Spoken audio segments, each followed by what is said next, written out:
Hey everyone, it's Shelley from Balance Point Partners. I want to say thank you to everybody who's been sending us email. We love your comments. Please continue to like our videos, subscribe to our channel. So we're having a good time understanding how our brain shows up in our very complex work environment.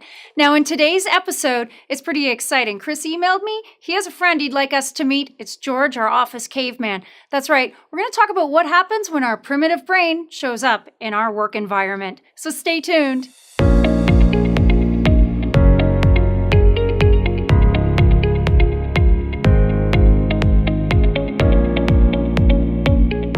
Chris, it's great to be back with you again. Now, you emailed me that you have a special friend you'd like to introduce me to, George. Can you tell me a little bit more about this? Shelley, I am so excited. We have a pet caveman in our office, and I'd love to introduce him to you. George? Now, lots of people wonder, why do we have a caveman in the office? Now, cavemen have very short attention spans. So, George, I want a big chair. You know what, George? Why don't you just blow out of here because we got some work to do. This is the problem with cavemen. Bye, George. Bye, George. Nice to meet you.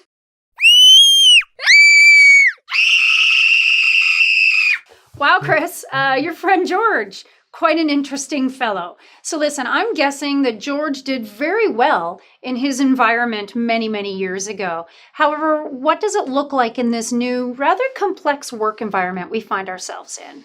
Well, Shelley, I'll highlight three things that George brings to the workplace that create challenges for us, but they also can be strengths under certain circumstances. So really, the first thing is when George arrives in our workplace each morning, he has a whole series of acts and behaviors and ways that he does things, about 85%, in fact, that he's not even aware of why he does it. He doesn't really think about it.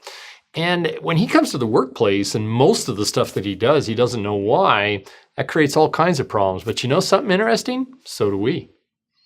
So much of what George brings to the table is a result of what he learned about 100,000 years ago, 150,000 years ago, that have really been encoded in the DNA, which is a set of instructions about how we behave, the structure of our brains, and so on. So that's the first thing is George arrives, does a bunch of stuff, and he's not sure why. And you can imagine why that creates a lot of problems, particularly when we have complex problems and really difficult decisions to make. So George is in the office space. He's doing things almost on automatic pilot. Can you tell me some scenarios of what that would look like? Well, you betcha. When George doesn't get his way, he stands up, because George is a big guy, right? He stands up and sometimes he pounds his fist or he gets red in the face, and everybody around him kind of like shrinks back because he's a big guy, he's tough. But do you think just being big and tough is a good scenario for solving complicated problems? No, it isn't. Used to be, sure isn't now. And that brings up a really good question, Chris. George is a caveman. Is this a gender issue? Are women exempt from this primitive brain activity? You know, that's an interesting question. There's some differentiation in inherited behaviors. But, you know, really the same principle applies. You arrive at work and you are as unaware of most of your behaviors as I am. And certainly you're about at the same par as am I, as with George. So most of the stuff, we're just not aware of why we do it. Fair enough. So when we're doing these unaware activities and behaviors, what are some of the things that we can do to catch ourselves or catch others around us? Well, it's interesting. When we bring those package of really subconscious behaviors to the table, they tend to play out as a tribe because, you know, at work, we tend to be a big tribe called whatever company or organization we work for. But within that tribe, there's a lot of smaller tribes. I'm a production worker, or I'm a developer, or I'm a scientist. And the behaviors within a tribe, because most of them are subconscious, can become very problematic when George introduces those behaviors, when we respond without thinking, and in particular, when we try to assess the probability and risk associated with something happening or not happening. Our primitive brains do a terrible job. And when you combine that with a group of people who have to act like we're a group, as opposed to thinking independently, you can really end up with some really terrible outcomes. Interesting. So we seem to understand that this is a problem. Why aren't we changing? Why aren't we acting differently? Well, when you think about it, Shelley, when we adopt, let's say, a behavior that we choose, we can change very quickly, can't we? But when you think about those behaviors that are really directed through this ancient script, those 85% of the things we do that we're not sure about, it's hard to change what you're not even aware of. That's very true. I'm really interested in how George looks in some very specific scenarios. So I think this is definitely an avenue that we should explore in a few more episodes. But today, Chris, I'm wondering, what are your sort of rapid fire 3 quick takeaways from what we've chatted about today?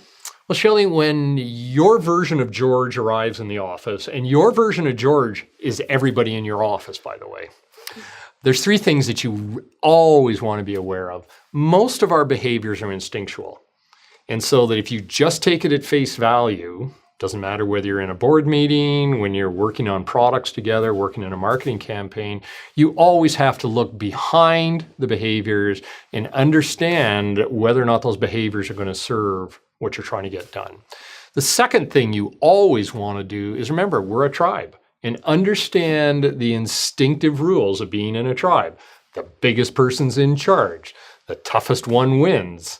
There's a bunch of things like that. And even though, we've come up with new rules and we really want to play nice together, reality is most tribes is still the big, tough, dumb one that ends up in charge. And really the third thing is when George shows up and for 100,000 years, he's done stuff that have worked for him or her, Georgette, it's very, very difficult to change him.